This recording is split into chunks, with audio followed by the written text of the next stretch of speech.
Kali ini saya akan mengangkat tentang sejarah kodifikasi Al-Quran. Di sesi ini, di episode ini, saya hanya membacakan semuanya 100% dari tulisan-tulisan orang Muslim. Saya hanya membacakan dari buku-buku ini atau buku-buku ini, sejarah tentang masa hidupnya Utsman. 100% saya akan menggunakan data-datanya orang Muslim. Saya tidak mengarang-arang cerita.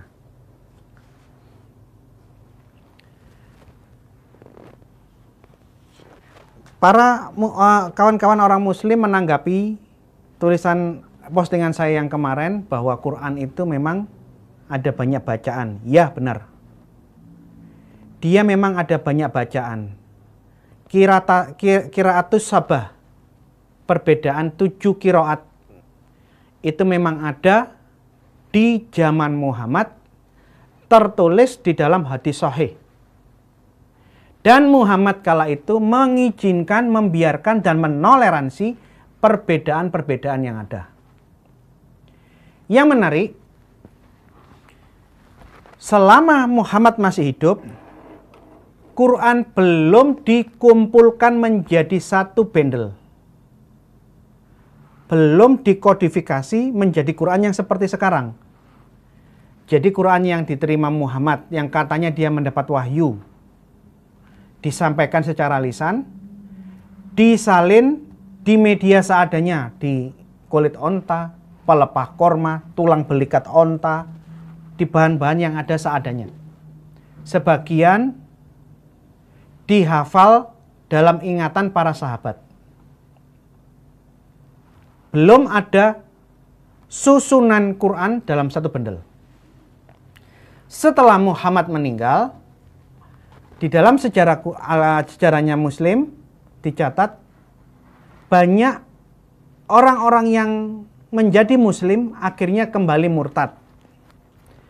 Dan Khalifah pertama Abu Bakar Siddiq memutuskan semua orang Muslim yang kembali ke agama yang lama, yang keluar dari Islam harus diperangi. Maka terjadilah yang namanya Perang Yamamah. Di dalam Perang Yamamah itu jatuh korban di kedua belah pihak, namun dimenangkan oleh pihaknya Abu Bakar Siddiq. Di hadis yang satu dikatakan ada 70 penghafal Quran yang meninggal. 70 hafiz. Di hadis yang lain ada yang mengatakan 200 penghafal Quran yang meninggal di Perang Yamamah. Yang benar 70 apa 200 itu tidak substansi. Intinya yang mati dari para penghafal Quran cukup banyak. Karena para penghafal Quran banyak yang meninggal, Abu Bakar As-Siddiq, Khalifah pertama, khawatir jangan sampai Quran ini hilang dengan matinya orang-orang yang menghafalkan Al-Quran. Akhirnya Abu Bakar As-Siddiq memanggil sahabat Muhammad yang masih muda, Sa'id bin Thabit. Dipanggil sama Abu Bakar As-Siddiq. Wahai Sa'id, aku memerintahkan kepadamu untuk mengumpulkan semua Al-Quran menjadi satu mushaf.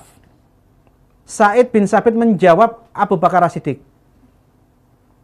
wahai Amirul Mukmin, mengapa engkau memerintahkan kepadaku melakukan apa yang tidak diperintahkan oleh nabinya, yang tidak diperintahkan Muhammad? Perintahmu bukan firman Allah, tidak ada perintah di dalam Quran yang haruskan menyusun Quran dalam satu bundle. Kedua, tidak pernah ada instruksi dari mulut Muhammad bahwa Quran harus dibukukan menjadi satu bundle. Abu Bakar As-Siddiq mengatakan, kerjakanlah Said, ini adalah perbuatan baik. Begitu dia didesak, Sa'id bin Thabit menjawab untuk yang kedua kali. Dia bilang sama Abu Bakar As-Siddiq, wahai Amirul Mukmin, jika engkau suruh saya memindahkan gunung, saya gali, saya pindahkan ke sebelah sini sehingga gunungnya berpindah dari sebelah sini ke sini. dari sana ke sini, ini jauh lebih mudah daripada saya harus mengumpulkan Al-Quran yang tercerai-berai di ingatan-ingatan para sahabat di berbagai tempat. Ini jawabannya Sa'id bin Tsabit untuk yang kedua kali. Kalau kita baca hadis, jawaban Sa'id yang kedua kali ini menunjukkan apa? Apakah Al-Quran itu sesuatu yang proses penyalinannya gampang? Tidak. Itu bukan pekerjaan yang sepele, yang gampang. Kalau didoktrinkan bahwa semua penghafal Al-Quran itu hafal sampai titik koma ini gaya bahasa ya Pak, Bu. Bukan, saya tahu di dalam Quran tidak ada titik, tidak ada koma, tidak ada huruf besar. Saya menggunakan hafal sampai titik koma itu maksudnya hafal sampai yang sekecil-kecilnya. Ini gaya bahasa. Bukan saya tidak tahu bahasa Arab. Kalau ada yang mengatakan bahwa para penghafal Quran ini hafal sampai titik koma, satu ayat yang hilang aja bisa ketahuan dengan cepat. Proses pembuatan Al-Quran tidak seperti yang dibilang sama Sa'id bin Tsabit. Tinggal duduk 2-3 orang, kamu ngomong, yang satu nyalin. Capek, gantian ngomong. Maka Quran bisa dikerjakan dalam waktu yang singkat. Asumsinya apa? Semua hafal sampai titik koma. Lah, jawabannya Sa'id bin Tsabit apa? Apakah menyusun kembali Quran dalam satu bundle pekerjaan yang gampang? Dia bilang apa? Kalau kamu suruh saya pindahkan gunung dari sini ke sebelah situ, itu masih jauh lebih mudah daripada saya harus mengumpulkan Al-Quran yang tercerai-berai. Jadi, kalau kita baca hadis, nuansa bahwa mengumpulkan Al-Quran itu bukan pekerjaan yang gampang. Mendengar jawaban Sa'id bin Tsabit yang kedua kali, Abu Bakar mengucapkan kalimat yang sama. Sudahlah Sa'id, kerjakanlah. Ini pekerjaan yang baik. Setelah Abu Bakar mendesak berkali-kali, akhirnya Sa'id bin Tsabit, oke, saya akan kerjakan seperti perintahmu. Sejak saat itu Sa'id pergi ke orang-orang yang hafal Quran. Dia salin, dia lihat, perbandingkan dengan Quran-Quran yang sudah ada di mushafnya Aisyah yang lain-lain, dan mulailah Sa'id bin Tsabit menyalin Al-Quran dan mengkodifikasikannya menjadi satu bundle. Proses pembukuan yang dilakukan oleh Sa'id belum selesai, Abu Bakar As-Siddiq meninggal karena dia memang sudah tua. Setelah Abu Bakar meninggal,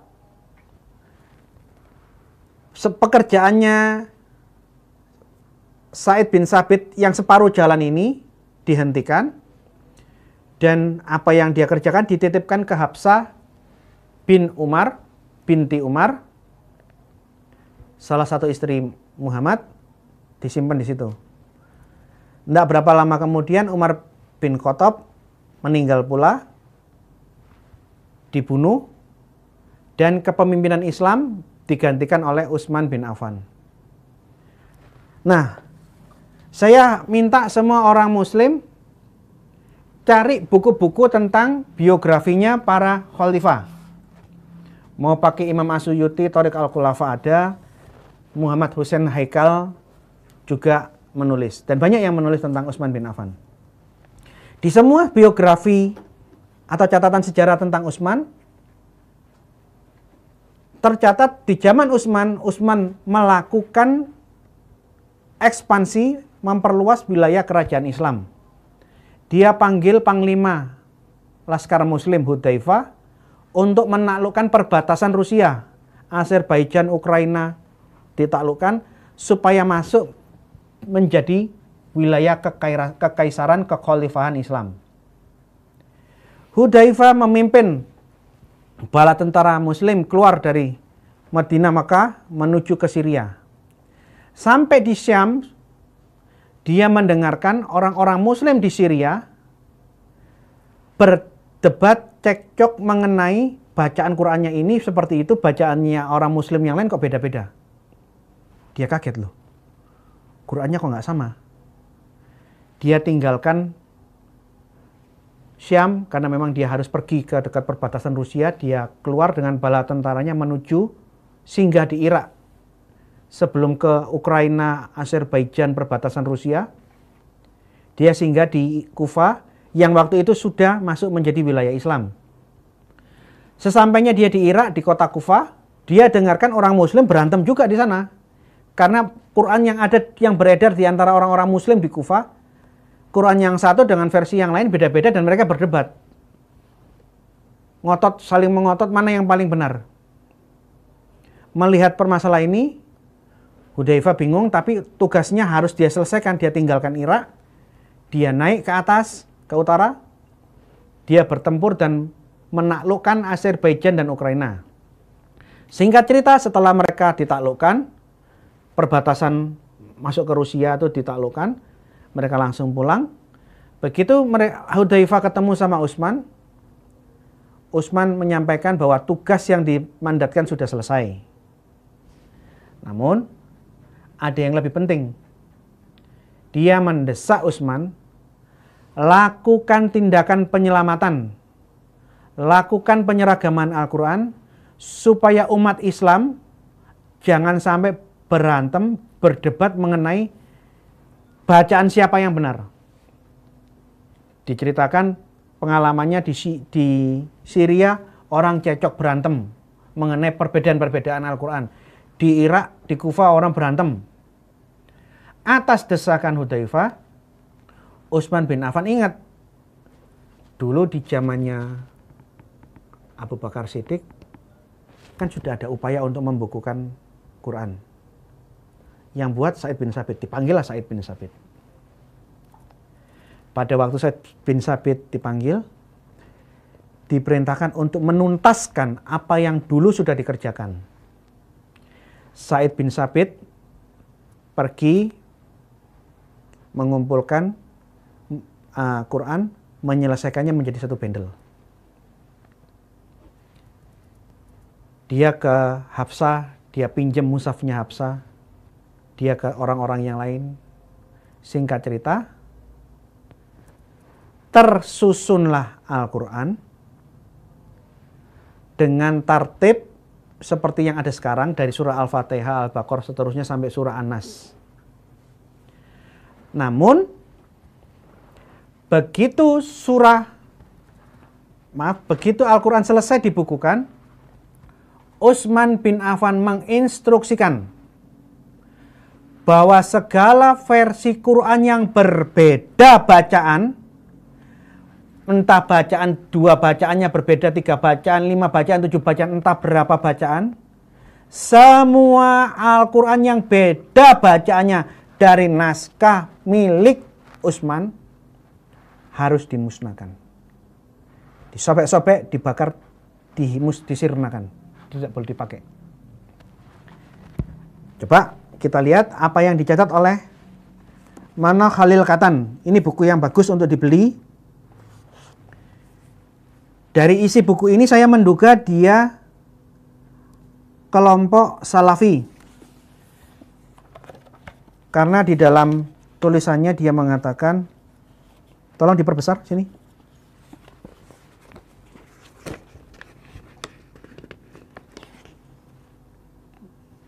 Di dalam bab ketiga,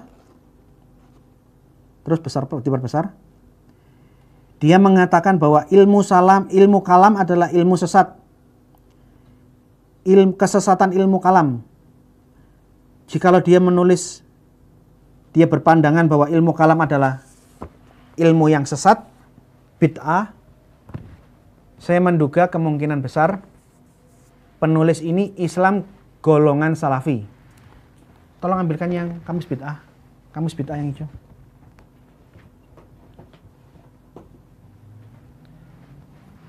Ini kamus bid'ah, kamus tentang aliran-aliran sesat dalam Islam yang nulis Syekh Albani. Syekh Albani adalah ulama kaum Salafi. Syekh Albani penulis kamus bid'ah ini. Di dalam bukunya dia sebutkan Asy'ariyah, Maturidiyah, ulama-ulama yang mengajarkan ilmu kalam dikatakan bid'ah. Ini. Fitnah terbesar di dalam dunia Islam adalah ilmu kalam. Jadi, baca baik-baik, termasuk Maturidiyah, golongan Maturidi, dikategorikan oleh Syekh Albani sebagai bid'ah, ajaran sesat, heresi. Oleh karena itu saya menduga penulis buku ini juga kelompok Salafi. Kita perhatikan apa yang ditulis kelompok Salafi. Di halaman 193. Saya bacakan ya, nanti akan keluar tulisannya ya.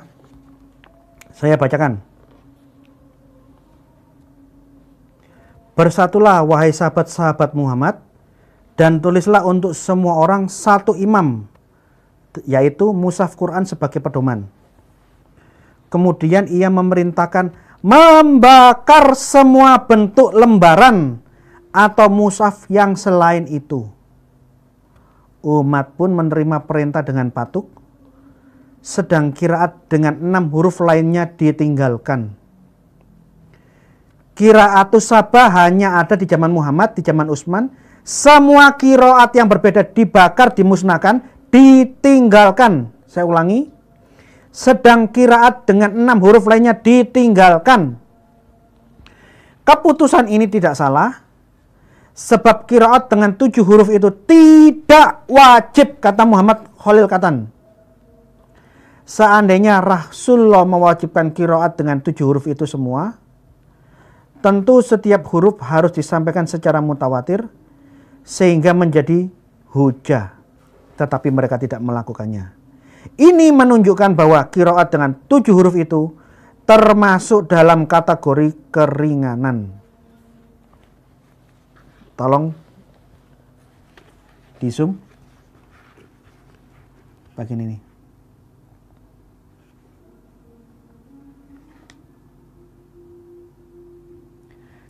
Qiraatus sabah tidak diberlakukan di zaman Utsman. Hanya boleh ada 1 bacaan. 6 bacaan lainnya yang berbeda, yang dulu ditoleransi, tidak ditoleransi. Bacaan yang berbeda dirampas, disobek, dibakar. Ia menyatukan umat Islam dalam 1 mushaf, 1 huruf, sedang mushaf yang lain disobek. Nah, halaman 193.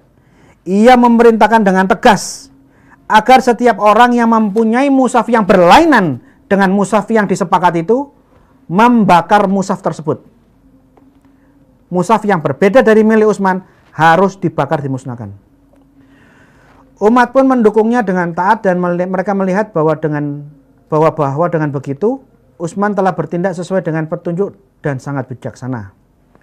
Maka umat meninggalkan qiraat dengan 6 huruf lainnya sesuai dengan permintaan pemimpin yang adil itu sebagai bukti ketaatan umat kepadanya dan karena pertimbangan demi kebaikan mereka dan generasi sesudahnya.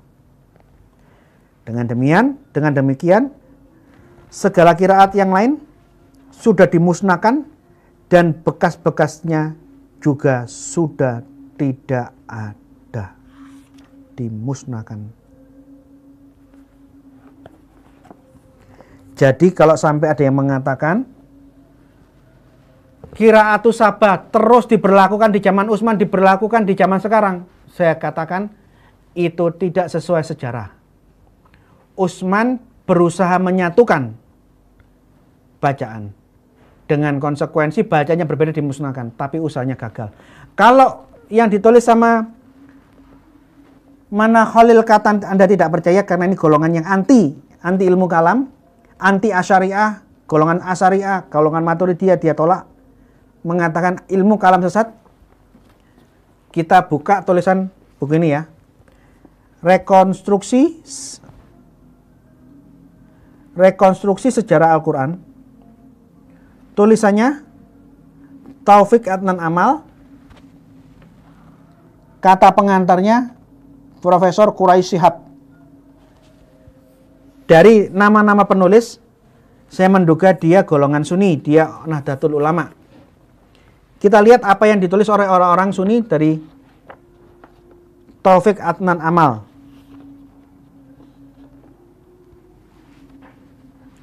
Di halaman 22, saya langsung lompat ya. Setelah diteliti dan dilakukan perbaikan, Utsman lalu merobek lembaran-lembaran lainnya. Jadi mushaf Utsman selesai diteliti. Setelah selesai kodifikasi, Quran yang beda bacaan disobek. Termasuk mushaf Hafsah. Pada waktu mushaf Hafsah, mushaf yang dipinjam Said bin Sabit untuk meneruskan penyalinan di zamannya Utsman, setelah dilakukan pembukuan, mushafnya dikembalikan, tidak dibakar, tidak dihancurkan. Namun setelah Hafsah meninggal, khalifah berikutnya menyuruh mengambil mushaf Hafsah. Quran primer, Quran Hafsah punyanya istri Nabi, disobek-sobek dan dibakar. Jadi ada upaya penghilangan barang bukti. Semua Quran yang beda bacaannya, beda teksnya, yang berbeda dari versinya Utsman harus dimusnahkan. Jadi Salafi sudah, buku tulisannya Nahdlatul Ulama sudah. Sekarang kita lihat M. Hadi Ma'rifat. Saya tidak tahu ini golongan apa ya. Kemungkinan ini dugaan saya. Kalau saya keliru saya minta maaf. Saya duga ini orang Syiah. Kalau salah menduga kan tidak masalah kan? Namanya juga menduga. Ini catatan dalam M. Hadi Ma'rifat. Hudzaifah menemui banyak perbedaan-perbedaan bacaan di Syria dan Irak. Dan dia meminta Utsman tolong satukan bacaan supaya jangan sampai ada pertikaian dan perpecahan di antara umat Islam. Anda bisa saksikan di layar nanti ya. Mari kita lihat apa yang ditulis M. Hadi Ma'rifat di halaman 167. Tahapan penyatuan mushaf. Dia sebutkan ada beberapa tahapan, yaitu mengumpulkan sumber-sumber yang tersebar sebagai naskah awal satu mushaf, kemudian mengkoreksi, mencocokkan satu mushaf dengan yang lainnya. Apakah salinan ini sudah otentik apa belum? Kemudian apa?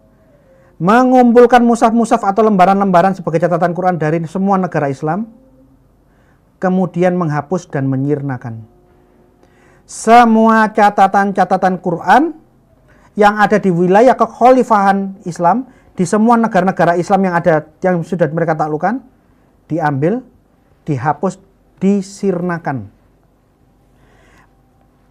Utsman mengharuskan semua muslim membaca mushaf yang dikumpulkan, mengharuskan semua membaca mushaf yang sudah dikumpulkan dan melarang mereka berpedoman kepada mushaf-mushaf dan bacaan yang lain. Jadi Quran-Quran yang ada yang berbeda dihapus, disirnakan, dimusnahkan, dan mewajibkan membaca Quran versi miliknya. Versi yang berbeda dilarang dipakai.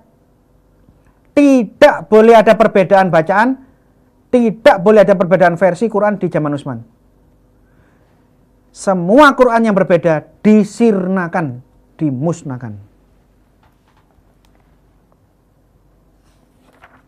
Ini baca. Dalam tahap pengumpulan mushaf-mushaf dan penghapusannya, Utsman mengutus beberapa orang ke berbagai negeri dan mengumpulkan mushaf-mushaf serta lembaran-lembaran yang di dalamnya tercantum Al-Quran, kemudian membakarnya. Jadi ada upaya penghilangan barang bukti. Anda mau baca buku biografinya Utsman pun sama. Utsman memerintahkan Quran yang berbeda dibakar. Hanya boleh versi miliknya sendiri. Versi miliknya sendiri harus disalin dan bacaan versinya yang harus diajarkan. Yang lain tidak boleh diajarkan dan harus dibakar, dimusnahkan. Anda mau baca bukunya sejarah Thoriq al-Khulafa, sejarah para khalifah-khalifah sama. Semua dibakar. Saya tidak tahu berapa jumlah total yang pasti dari Quran yang dimusnahkan, yang disirnakan, yang dibakar, yang dilenyapkan di zaman Utsman, saya tidak tahu. Karena memang tidak ada catatan tentang jumlahnya. Tapi saya cuma menduga kemungkinan lembaran-lembaran mushaf-mushaf yang disapu bersih, dimusnahkan, disirnakan, dirobek-robek, dibakar di zaman Utsman itu ribuan. Karena Utsman tidak memimpin satu kecamatan, dia tidak memimpin satu provinsi, dia bukan memimpin satu kota. Wilayah Utsman itu satu imperium, satu kekaisaran, satu kekhalifahan. Mulai dari Afrika Utara, Mesir, Palestina, Yordania, Arab Saudi, Yaman, Qatar, Bahrain, Iran, Irak, sampai Azerbaijan. Satu kekaisaran. Saya duga itu sangat banyak. Permasalahannya, kenapa harus dibakar? Rata-rata buku-buku Muslim mengatakan itu hanya perbedaan bacaan. Itu bukan hal yang terlalu substansi deh. Orang Quran dibakar ya, kan hanya Quran toh, dibakar, disobek hanya untuk apa? Untuk menyamakan bacaan. Kan Quran aja ini kan beda-beda, dibakar aja nggak apa-apa. Itu jawaban-jawaban yang saya lihat ada di dalam buku-buku ini. Terus terang saya geleng-geleng dan saya merasa aneh. Orang Muslim membakari, menyobek-nyobek Qurannya di zaman Utsman dianggap hal yang biasa. Bagi saya itu aneh. Kedua, kalau alasannya pembakaran itu hanya untuk penyeragaman bacaan, hanya karena ada perbedaan bacaan, ini lebih aneh lagi. Seperti yang saya pernah sampaikan di dalam episode yang lalu, kalau perbedaan bacaan itu hurufnya harus sama. Hanya karena di saat itu belum ada titik konsonan, titik pembeda konsonan, maka orang bisa membacanya keliru-keliru. Tak T dibaca B, B dibaca N dibaca Y, tak dibaca ba, nun. Ini kan hurufnya sama semua. Kalau perbedaan bacaan, Quran di Madinah, hurufnya, tulisannya, itu mutlak sama 100% dengan Quran yang ada di Mekah. Huruf Quran yang ada di Mekah harus mutlak sama persis dengan Quran yang ada di Mesir. Sama dengan di Syam, Syria, sama dengan yang di Irak. Hanya orang bisa kebalik, membaca tak dengan ya, membaca ba dengan nun. Tapi tulisannya semua harus sama. Ini yang namanya perbedaan bacaan. Perbedaan bacaan menunjukkan bahwa versi-versi Quran yang ada, mushaf-mushaf yang ada, tulisannya harus sama seperti di fotokopi. Karena tidak ada titik-titik pembeda konsonan, orang bisa keliru membaca. Nah, kalau sudah sama seperti di fotokopi, hurufnya sama persis, sama detailnya sama, hanya salah baca. Orang yang sini bacanya ya, sini bacanya tak, sini bacanya ba, ini bacanya nun.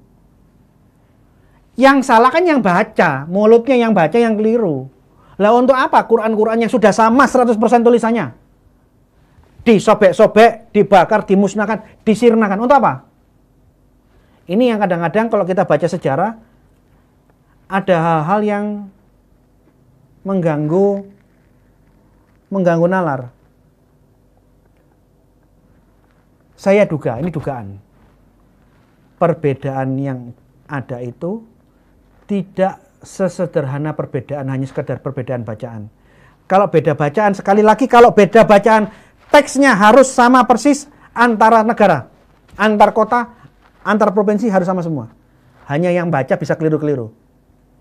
Nah, kalau sudah sama seperti di fotokopi, kenapa Qurannya dirampas, disobek-sobek, dibakar? Quran yang lain diambil, disobek-sobek, dibakar. Terus Qurannya Utsman yang sama dengan Quran-Quran yang sudah dibakar ini disalin, digandakan, terus dibagi-bagikan ke orang-orang yang tadi diambili. Kamu kemarin Quranmu saya sobek kan, saya hancurkan kan, saya bakar kan? Nih, saya salin, saya kasihkan ke kamu. Ya orang kan jadi aneh. Yang kamu bakar itu sama dengan yang kamu tulis, hanya bacaannya beda. Lah kenapa ini yang sama dengan yang ini tulisannya, kamu sampai kamu bakarin? Ini kadang-kadang sesuatu yang menggelikan. Tapi terserahlah orang Muslim menganggap pembakaran, penyobek-nyobekan Quran, pemusnahan Quran seperti yang ditulis dalam buku-buku ini adalah hal yang baik apa tidak, ini urusannya Muslim, saya tidak mau ikut campur. Saya hanya membacakan sejarah yang ada. Yang seperti ini tidak pernah terjadi di dalam Kristen. Kristen menyimpan, mempertahankan Alkitabnya dengan cara apapun. Dirampasi tentara Roma kafir, yang lain menyalin.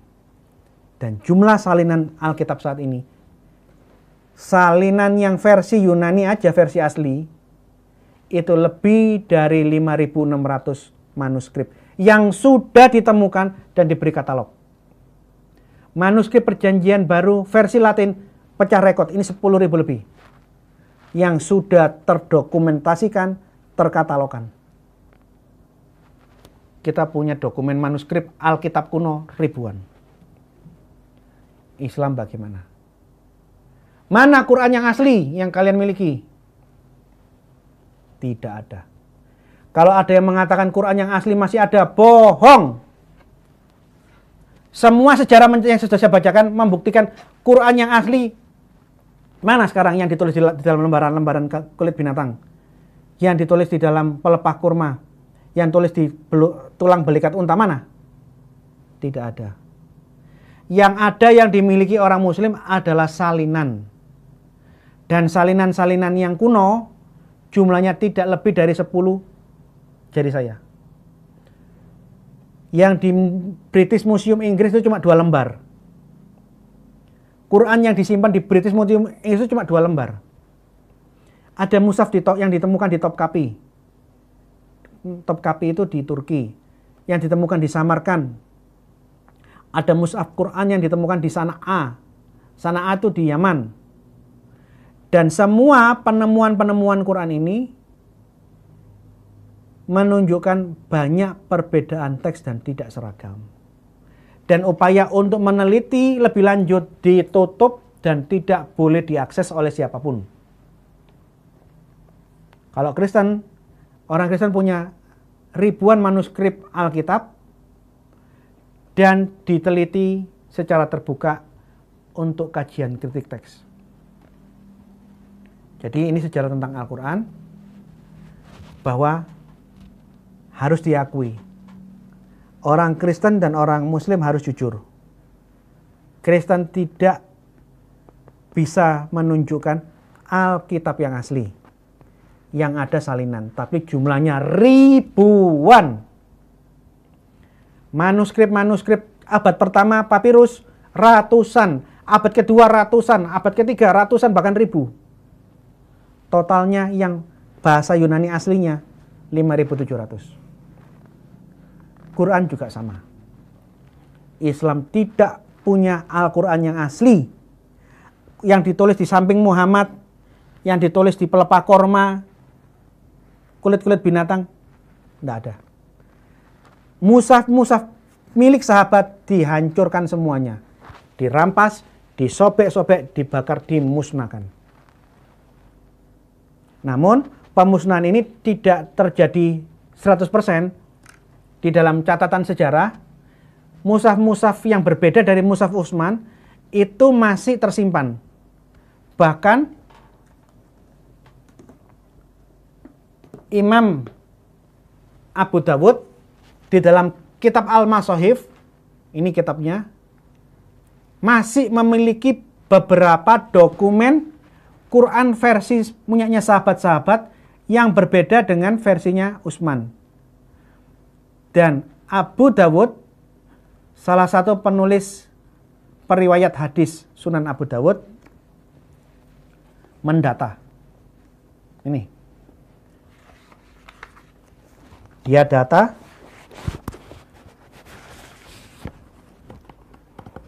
di surah keempat, versinya Utsman bunyinya seperti ini. Di versi Quran mushafnya sahabat apa ini, bunyinya beda. Ini loh.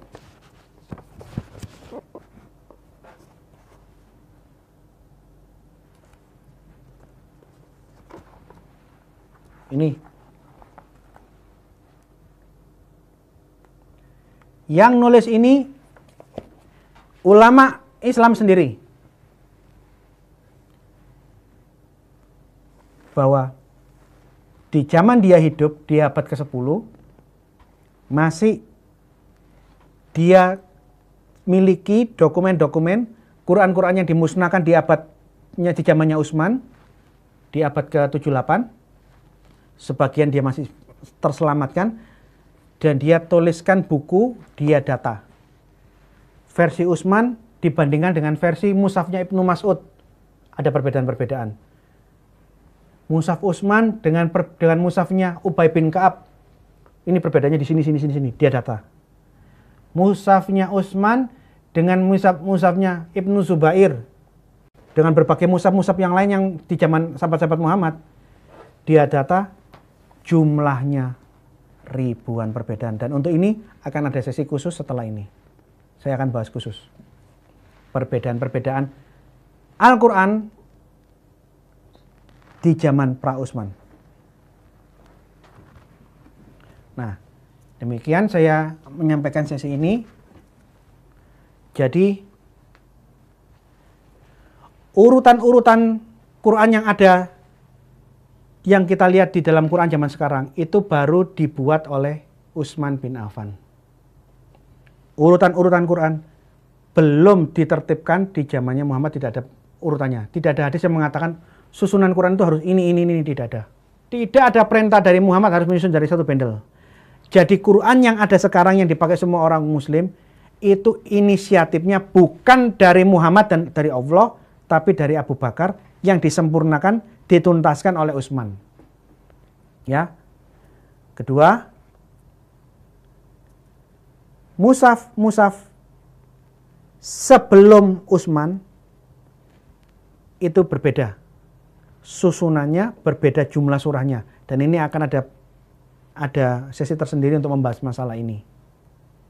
Ketiga, ada pemusnahan massal. Setelah Utsman melakukan kodifikasi, semua Quran yang berbeda dari versinya dirampas, dia bakar, dia sobek-sobek. Sekalipun demikian masih ada yang bisa diselamatkan sampai abad ke-10 dan Abu Daud membukukannya. Perbedaannya ini dengan itu apa, dicatat semua.